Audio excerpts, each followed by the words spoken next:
पण ते जरा कठीण होऊन बसतं आता.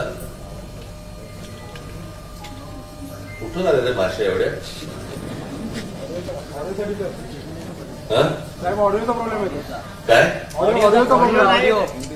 काय हो इथून तिथून गेला सगळं बोलताना आत गेले तर प्रॉब्लेम.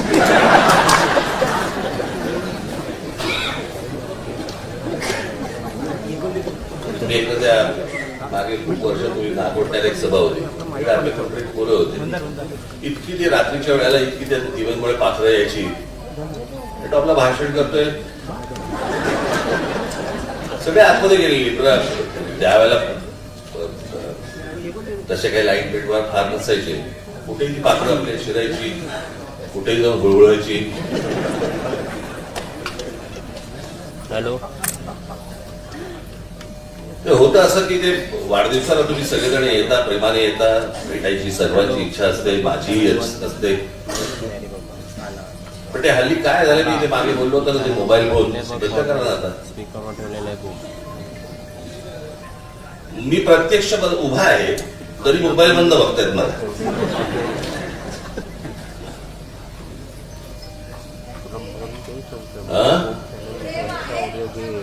म्हणजे मला जड जात.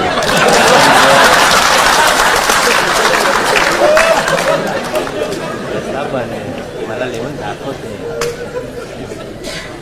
आणि मग ते काय होतं, इतके सगळेजण लोक येत असतात, मग एक तासाभरानंतर मग ते सगळं इरिटेशन सुरू होतं. यावेळेला खरं तर मी तुम्हाला असं वाटलं असेल की बाबा बाहेर जाऊ सांगून मी घरीच होतो. घरी नव्हतो, म्हणजे घरी होतो पण बाहेर जायचं होतं. आईने सांगितलं की नको, घरीच थांबू आपण, बाहेर जाऊया नको. मग घरी थांबलो. मग काही जण आले तरी पण. मग माझी आता आल्यावरती काय सांगू, पत्र वाचलं नाहीस का? पण ते घरच्या घरीच सगळं होतं, त्याच्यामुळे ते होऊ शकलं नाही. पुढल्या वर्षी निश्चित बाहेरगावी जाईल, काळजी नसावी.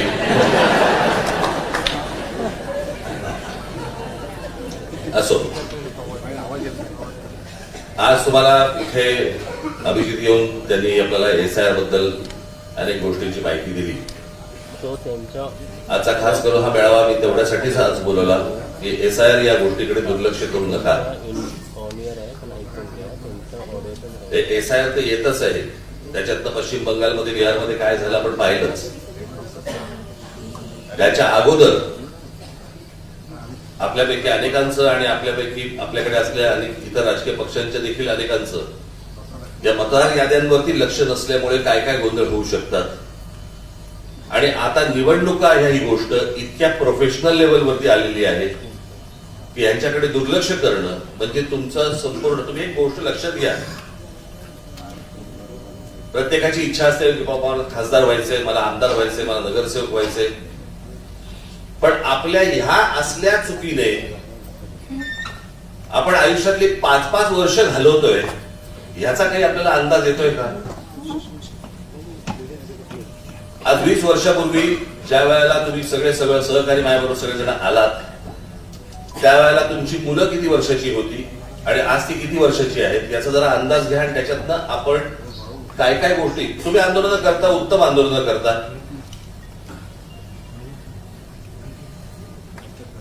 भाषणही उत्तम करता, घराघरापर्यंत लोकांना विचार पोहोचवता, सगळ्या गोष्टी करता, लोकांना भेटत असता, सगळं काही आहे.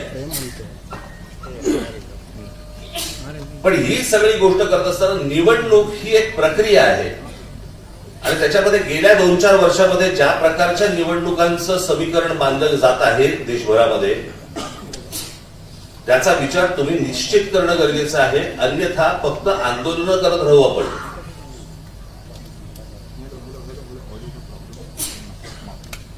मी आता परवा दिवशी पण आपला तो आपला विभाग अध्यक्ष ते महाराजांचा महेश बरकसे, महाराजांच्या जिरोटोपावरती जैनांचा झेंडा इथपर्यंत गेलं की सगळं तुम्हाला महाराजांचा झिरोटोप वगैरे कळेल असं झाला. पण ह्या सगळ्या गोष्टी काही जाणून बुजून सुरू आहेत का? की निवडणूक प्रक्रियेकडे तुमचं संपूर्ण दुर्लक्ष होऊन फक्त तुम्हाला आंदोलनामध्ये गुंतवून ठेवण्याचं काम सुरू आहे का? मला असं वाटतं हे पण तुम्ही तपासणं गरजेचं आहे, आवश्यक आहे. आज वर्षानुवर्ष इथे अनेक जैन लोक राहत आहेत. प्रत्येक धर्माबद्दल आम्हाला आदर आहे. त्यांच्या मुली जे काही उत्तम काम करत असतील त्याही बद्दल आदर आहे. पण काही जण जे आहेत त्यांच्यातले काही मुली हे भारतीय जनता पक्षाच्या गच्चोपी लागलेत आणि गच्चोपी लागून तिथे ते राजकारण करण्याचा प्रयत्न करतायत, ज्याच्यामध्ये तुम्हाला अडकवून ठेवतायत. तो एक जण कोणतरी आहे, तो त्याला मुनी पण म्हणत नाहीत. कोणतरी एक जण आहे, त्याला मुनी पण म्हणत नाहीत. एक कुरळ्या केसाची इथे दाढी बिडी काहीतरी घेऊन ठेवतो, त्याला इथे कुरळे केस आहे.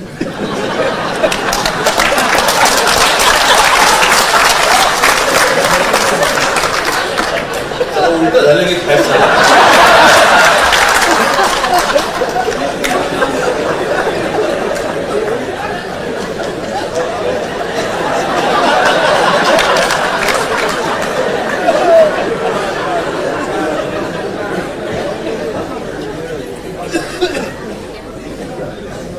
आम्ही हातात पाळण्याच्या भरल्या. मराठी माणसाचं मनगड पाहिलंय का कधी?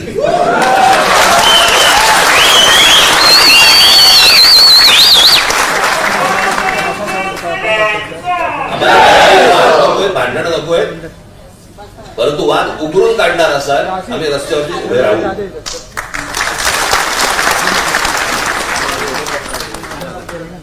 मला त्याचे काही जण भेटायला येणार आहेत. मला त्याला मी त्याच्याशी बोलीनच. कसले पांढरे पट्टे मारताय, कशासाठी मारताय, कुठून आलंय नवीन?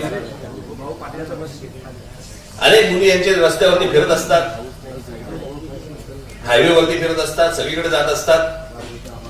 तेव्हा नाही पांढरे पट्टे लागत तुम्हाला. सोसायट्यांमध्ये सांगताय, अस्तित्व दाखवताय. तुम्ही धर्माचं काम करा. तुम्ही त्या समाजाबद्दल, त्या जैन समाजाबद्दल जे काय धर्माचं काम करत असाल करा, करण्याबद्दल काहीच प्रश्न नाही. नको त्या भानगडीत कशाला येते?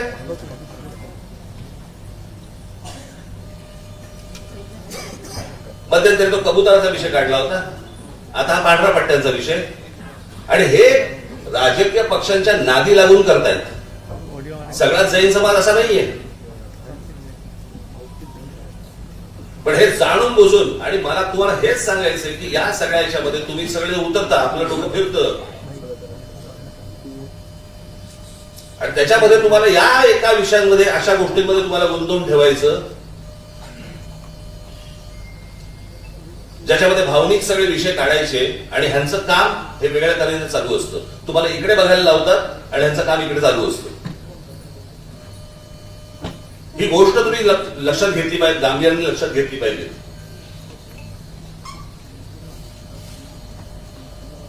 संपूर्ण देशाचा विचका झालेला आहे, राज्याचा विचका झालाय. मला ना कोणाची सत्ता आहे आणि कोण विरोधी पक्षात आहे वगैरे, कोणाला सत्ता मिळवायची आहे, हा सगळा भाग बाजूला सोडा. आपण आपल्या राज्याचं काय नुकसान करतोय, आपण आपल्या देशाचं काय नुकसान करतोय. आज बेरोजगारीचं प्रमाण इतकं प्रचंड मोठ्या प्रमाणावरती वाढलेलं आहे, काही लक्ष आपलं त्याकडे?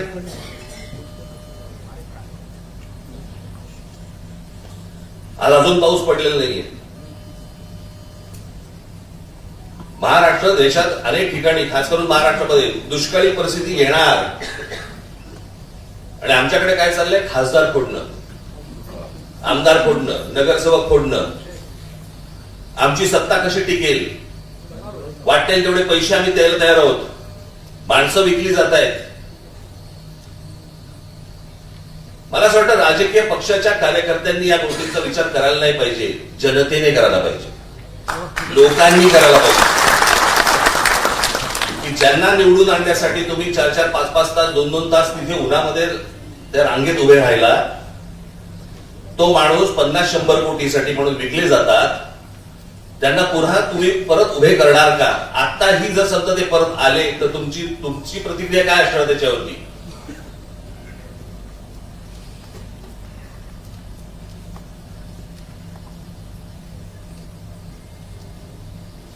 एक जुनं वाक्य आहे ते, स्वाभिमान मेला ना की उठतात फक्त जिवंत प्रेत.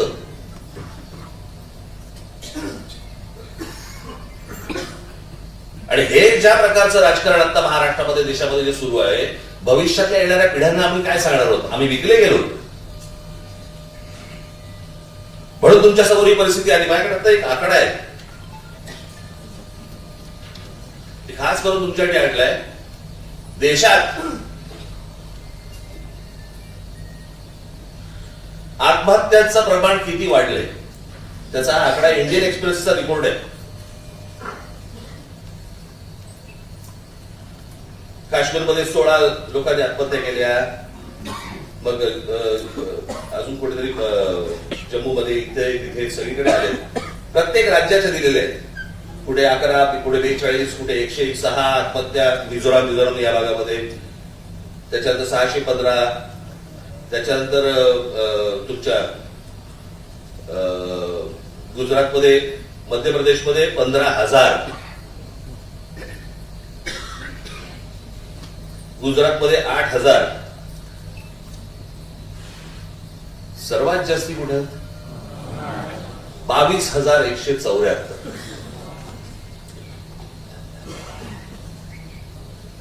आज शेतकरी आत्महत्या करतायत, विद्यार्थी आत्महत्या करतायत, नीटचे पेपर फुटत आहेत. या नीटला जेव्हा आणली त्याच वेळेला आपण विरोध केला होता.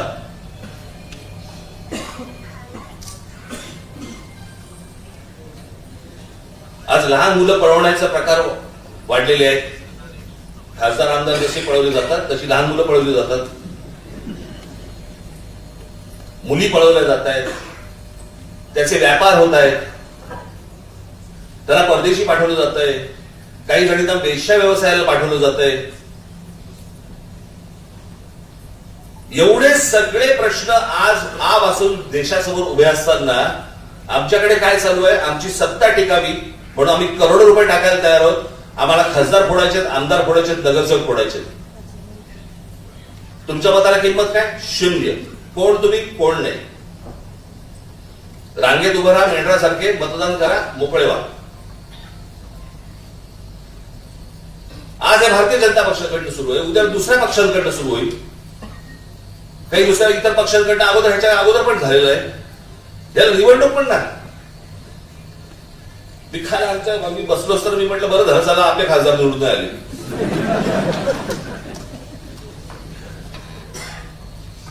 पण या पळवापळवीच्या राजकारणामध्ये आपण मूलभूत गोष्टी आपण विसरून जातो आहोत. आपण महाराष्ट्राचं अस्तित्व विसरून जातो आहोत, महाराष्ट्राचा स्वाभिमान विसरून जातो आहोत, महाराष्ट्राची परंपरा विसरून जातो आहोत, देशाची परंपरा विसरून जातो आहोत. आणि चौबाजूने आम्ही काय बघतोय? आज या सगळ्या गोष्टी विकल्या जात आहेत.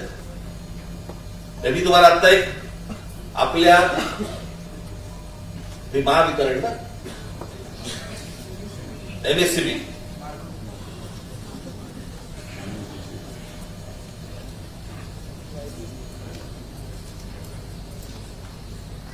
MSCDCL Maharashtra state electric distribution, बरोबर, वितरण. त्याचा भारताच्या पॉवर मिनिस्ट्रीने आता एक आकडा काढला. तुम्ही नीट लक्षात ठेवा मी काय बोलतोय. इथे माझे चॅनलवाले असतील त्यांनी जर नीट पत्रकारांनी नीट बघावं. माझ्याकडे आता रिपोर्ट आलाय. या भारताच्या पॉवर मिनिस्ट्रीने जाहीर केलेला रिपोर्ट आहे MSCDCL ची. 100 पैकी महाराष्ट्राला किती गुण मिळाले असतील पॉवर डिस्ट्रीब्युशन मध्ये? तुम्ही राजकारण नीट समजून घ्या मी काय बोलतोय ते. किती गुण मिळाले असतील? 100 पैकी किती गुण मिळालेले असतील महाराष्ट्राला? 1.5%. 1.5 गुण मिळाले. 1.5.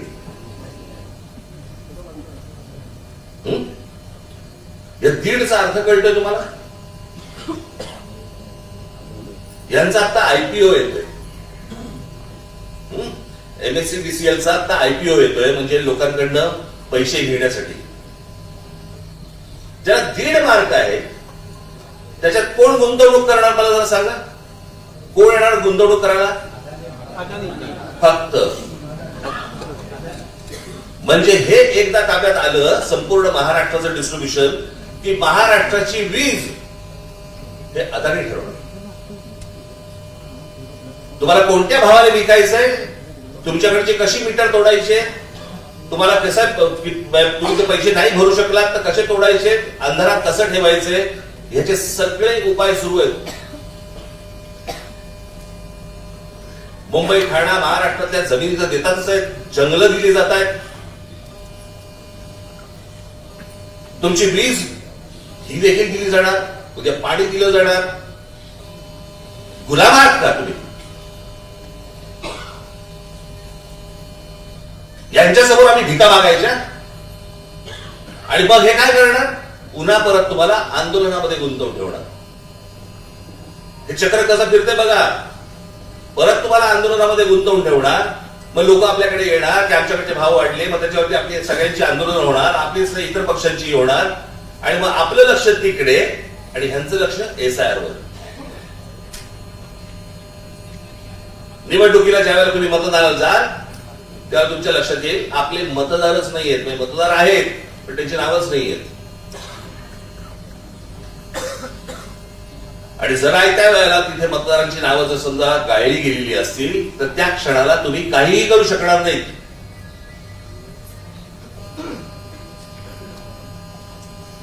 मला जे कळलं त्याप्रमाणे आता काहीतरी ममता बॅनर्जींची जवळपास 27 लाख मतं काढली गेली. 27 लाख.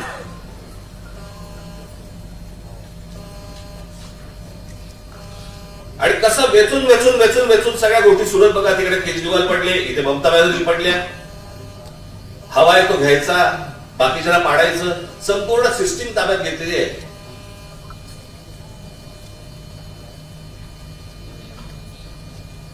मला कोण सत्तेवर आहे ना ह्याच्या मला फरक पडत नाहीये. सत्तेवर बसून तुम्ही काय करताय ना याचा मला जास्ती फरक पडतो. आपण काय धोरणं आणतो आहोत आणि त्या धोरणांमधनं आपण भविष्यातले काय पायंडे पाडून ठेवतो आहोत. उद्या दुसरे सत्तेवरती येतील, ते याहून काहीतरी अघोरी करतील आणि त्यावेळेला आता जे सत्तेतले आहेत ते ज्याला मुंबा मारतील त्यावेळेला ते सांगतील तुम्ही काय केलं होतं, तुम्ही हेच केलं होतं ना म्हणून आम्ही हे केलं. आपण राज्यात काय पायंडे पाडतोय, देशात काय पायंडे पाडतोय याचं कोणाला भानच उरलेलं नाही. तुम्हाला आठवत असेल की ज्याला महिला ह्याची योजना आणली, काय बहीण लाडकी बहीणची योजना आणली, मी तेव्हाच सांगत होतो की महिलांच्या सक्षमीकरणाकडे जास्ती तुम्ही लक्ष द्या, त्याच्यावरती पैसे खर्च करा. दर महिन्याला पैसे देण्याची गरज नाहीये. 1,500 रुपये देत आहेत, त्या महिन्याला 1,500 जात आहेत कुठे, जरा एकदा बघून घ्या. आता त्याच्यातही कटफेट येणार. फुकट कुठची गोष्ट दिल्यावरती राज्य चालू शकत नाही, देश चालू शकत नाही. आणि मग तुमच्या मतांसाठी ज्याला या फुकट गोष्टी करायला लागतात त्याला बाकीच्या ठिकाणून गोष्टी ओरबाडून काढाव्या लागतात.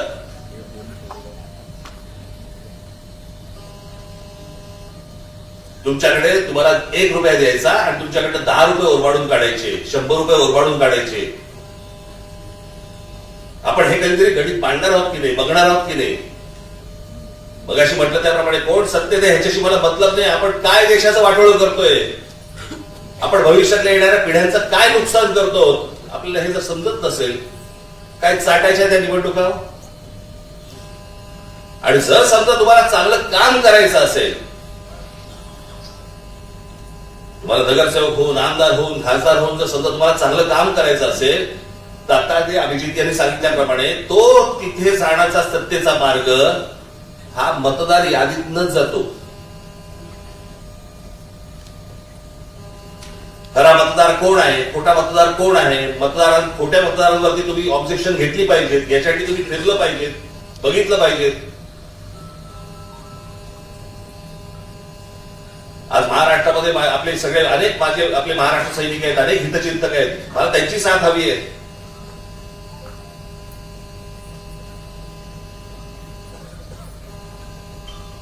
त्यांनी यावं, पक्षाला मदत करावी, माझ्याकडे यावं, मी सांगतो काय करायला पाहिजे ते.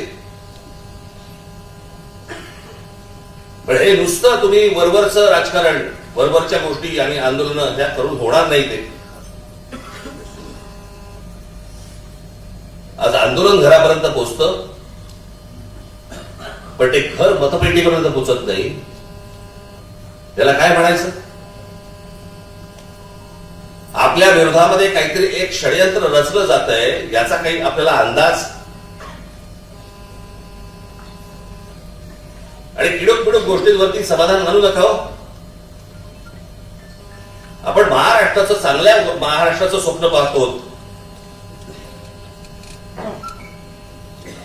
मी माझ्या पहिल्या भाषणामध्ये मी सांगितलं होतं, जगाला हेवा वाटावा असा महाराष्ट्र माझ्या हातून घडावा ही माझी इच्छा आहे. पण ते करताना हातामध्ये सत्ता नको का? आणि 20 वर्षापूर्वीचं राजकारण आणि आत्ताचं राजकारण जमीन आसमानाचा फरक आहे, जमीन आसमानाचा. मला कळत नाही आता ते काय ते घर नोंदणीचा कार्यक्रम झाला ना आता, काय घर जनगणना आहे. जनगणना आता 30 तारखेपासून सुरू होते, जूनच्या. काय घरगणना झाली आता. हे करताना त्या अधिकाऱ्यांबरोबर भारतीय जनता पक्षाचे लोक होते. कोण जात आहेत, कोणाच्या घरी जात आहेत, काय तपासतायत, काय बघतायत, तुम्हाला नको कळायला? आणि गप्पा मारता मारता, बोलता बोलता त्यांना अंदाज येतो की हा आपला मतदार नाहीये, नोंद करून ठेवतात. आणि ज्या वेळेला हे कापले जातील त्याच्यानंतर तुमच्याकडे दुसरा मार्ग नसेल. आज जनगणना ही 30 तारखेला सुरू होते. पक्षातल्या माझ्या माता भगिनींना, माझ्या सर्व बांधवांना माझी विनंती आहे, माझ्या सर्व महाराष्ट्र सैनिकांना विनंती आहे, डोळ्यात तेल घालून लक्ष ठेवा याच्यावरती. याच्यावरती आता असे जाऊ नका, अरे अजून 3 वर्ष आहेत निवडणुकीला. 3 वर्ष नाही, 3 वर्षात काय गायब होईल तुमच्या खालून तुम्हाला अंदाज पण नाही येणार, कळणार पण नाही तुम्हाला.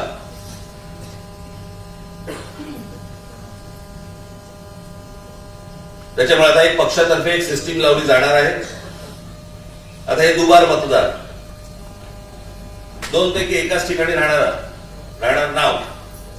तुम्हाला वाटेल 2 पैकी एकाच ठिकाणी नाव राहणार म्हणजे कुठचं नाव राहणार? साधे भोळेपणाने जाऊ नका हो. त्यांच्याकडे साधे भोळेपणाने पाहू नका या लोकांकडे. हे काय ज्या प्रकारे चालू आहे ते आपण काय विचार करतो, अरे नाही हा मुलगा परभणीचा आहे, तो आता सध्या राहतो पुण्यामध्ये, मग त्याचा 2 जो युपीत राहतोय त्याचं काय करणार, जो बिहारमध्ये राहतोय त्याचं काय करणार, जो छत्तीसगड मध्ये राहतोय त्याचं काय करणार, जो झारखंड मध्ये राहतोय त्याचं काय करणार, जो गुजरात मध्ये राहतोय त्याचं काय करणार. एका वेळेला तर आपल्याकडे निवडणुका होत नाहीत. मग ते इथे मतदान करतात आणि मग गाड्या भरभरून तिकडे जातात, तिकडे मतदान करतात. या सर्व गोष्टींवरती तुमचं लक्ष पाहिजे. हा खेळ कसा चालाखीने खेळला जातोय, समोरचे कसे खेळतायत याचं भान आपल्याला जर नसेल तर निवडणुका लढवण्यात काहीही अर्थ नाही. तुम्हाला आठवत असेल ना 2018 साली मी बोललो होतो, आठवतं ना? सर्व राजकीय पक्षांना सांगत होतो मी, निवडणुका लढवू नका, बहिष्कार टाका निवडणुकांवरती. हे ज्या प्रकारचं राजकारण आता सुरू आहे, ज्या प्रकारची निवडणूक प्रक्रिया सुरू आहे, हाताला काही लागणार नाही. आणि जरा थोडं बहुत जरी हाताला लागलं हे नंतर काढून घेतील. अर्थात सत्तेचा आभारपट्टा कोणीच घेऊन आलेला नसतो. प्रत्येकाला सत्तेपासून दूर व्हावंच लागतं, हेही होतीलच. टाळ्यांसाठी नाही बोललो, हे सत्य आहे.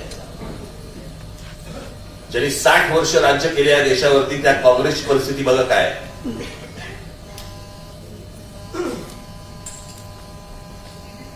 आणि मी तुम्हाला सांगतो ना, हा सगळा आता हे खासदार कुठे आहे, परवा दिवशी माझ्याकडे पत्रकार आले होते.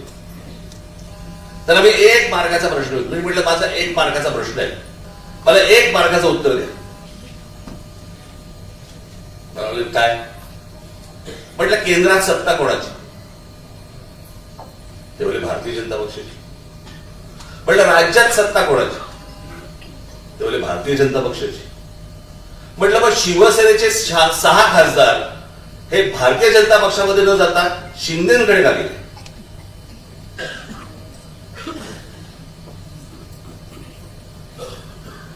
म्हणजे वरती केंद्रामध्ये काय नेमकं राजकारण सुरू आहे आणि 2029 ची ही अमित शहा स्वतःची तयारी करतायत आणि त्याच्यामुळे भाजपमध्ये तर असतील, जर विरोध करणारे असतील तर बाकीचे जे सगळे गट आहेत ते बरोबर असलेले बरे, याच्यासाठीची नाही तर 6 भाजपमध्ये जाऊ शकले असते. सोपं आहे ना. तर हे नेमकं काय घडतंय मी तुम्हाला सांगतो. ज्याला आपण अंतर्गत, ज्याला म्हणतो ना, एक वाद, ज्वालामुखी, त्रास, असा जो गोंधळ सगळा जो आहे ना, हा या देशापेक्षा भारतीय जनता पक्षात जास्ती आहे.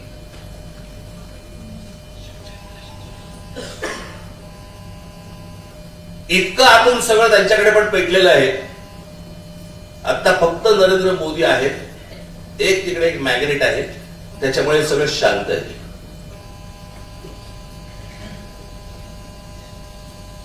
पण काही जण म्हणतात वर्षभरात काही गोंधळ निर्माण होतील, केंद्रातही होतील, देशभरातही होतील, बघू. पण मला असं वाटतं की तुम्ही तयारीत असणं गरजेचं आहे. ज्या वेळेला वेळ येईल त्यावेळेला तुम्ही घट्ट जमिनीत पाय रोवून उभे असलेले मला दिसलेले पाहिजेत. आणि म्हणून या एसआयच्या तयारीला लागा. हे आता प्रत्येक शाखांमधनं ह्या सगळ्या गोष्टी सुरू होतील पुढच्या काही दिवसांमध्ये आणि त्याच्यामधनं तुम्हाला सगळी मांडणी सगळी दिली जाईल. कशी माणसं, आता हे त्याच्यामध्ये बीएलए एक सगळ्यात महत्वाचा राहिला विषय. काय गडबड सुरू आहे ती पण तुम्ही लक्षात घेतली पाहिजे. अविनाश माझ्याकडे काल एक बीएलएचा रिपोर्ट आला.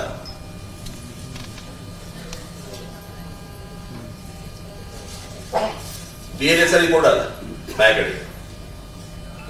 रिपोर्ट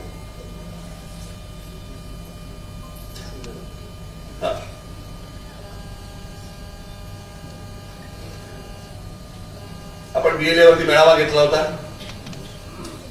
बीएलए नोंदणी करण्यासाठी. म्हणून आपल्या बीएलएनची जे आता माझ्याकडे रिपोर्ट आला त्याच्याप्रमाणे प्रत्येक ठिकाणी 0,0,0,0,0,0. मला समजायला म्हटलं बिलकुल काम नाही केलं. काल अविनाश आला होता, अविनाशला विचारलं, म्हटलं अरे अविनाश, म्हटलं ठाण्यामध्ये, संपूर्ण ठाणे शहरामध्ये मला 0 दिसतोय. जो सरकारी आकडा होता म्हटलं 0 दिसतोय, तुला असं होऊच शकत नाही. पण सगळी त्यांनी माहिती काढली आणि माहिती काढल्यानंतर कळलं ते सगळे बीएलएचे फॉर्म त्यांच्या अधिकाऱ्यांच्या सहीने भरून ठेवलेले फॉर्म त्या अधिकाऱ्यांनी टेबलाखाली ठेवून दिले, रजिस्टरच केले. ते फक्त तुम्हाला शिक्के दिले, पुढे काही नाही केलं. हे प्रत्येक निवडणूक जे अधिकारी आहेत तिकडचे या शहरांमध्ये इतर, यांच्यावरती तुम्हाला दबाव आणावा लागेल. हे काय प्रकारचं कारस्थान सुरू आहे. हे बघा, हे प्रत्येक हे ठाण्यामधले बोर्डाचे आहेत.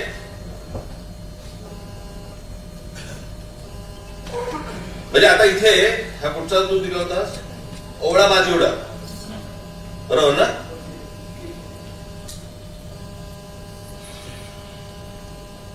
हे ओवळा माजिवड्याला 0 दिलेले, 0. हे एवढे भरलेले आहेत. हे तुम्हाला काम करू देणार नाही. आणि तुम्ही जर समजा बीएलए म्हणून रजिस्टर झाले नाही तर हे तुम्हाला एसआयच्या यादीमध्ये काम करू देणार नाही. त्याच्यामुळे तुम्ही ही गोष्ट किती गांभीर्याने घेतली पाहिजे. आज इतके बीएलए आपण सगळे नोंदण्या केल्या सगळ्यांच्या, कुठे आहेत ते. मी तुम्हाला वारंवार सांगतो, ज्या प्रकारचं कारस्थान हे सगळं शासकीय यंत्रणा वापरून जे केलं जात आहे हे तुम्हाला उधळून लावलं पाहिजे, तर निवडणुकीत यश मिळेल, अन्यथा नाही. त्याच्यामुळे तुम्ही ही एसआयची गोष्ट आणि ही बीएलएची गोष्ट अत्यंत गांभीर्याने घ्यावी. तात्काळ आपल्याला हे सगळे बीएलए आता जे आहे त्यांना एकत्र करणं गरजेचं आहे, त्यांची नोंदणी करणं गरजेचं आहे, त्या अधिकाऱ्यांच्या डोक्यावर बसून ते सगळ्या गोष्टी रजिस्टर करणं गरजेचं आहे आणि त्याच्या पुढे त्याला कामाला लावायचंय. काम कशा प्रकारचं करायचंय हे तुम्हाला आठवड्याभरात समजेल. समजलं सगळ्यांना? धन्यवाद. पुन्हा एकदा दिलगिरी व्यक्त करतो. वाढदिवसाच्या दिवशी भेटू शकलो नाही, पुढल्या वर्षी नक्की भेटू आपण, बरं का.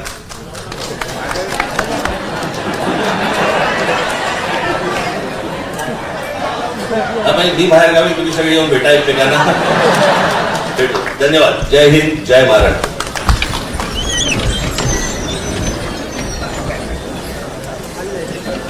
दादा जरा खाली बसा ना.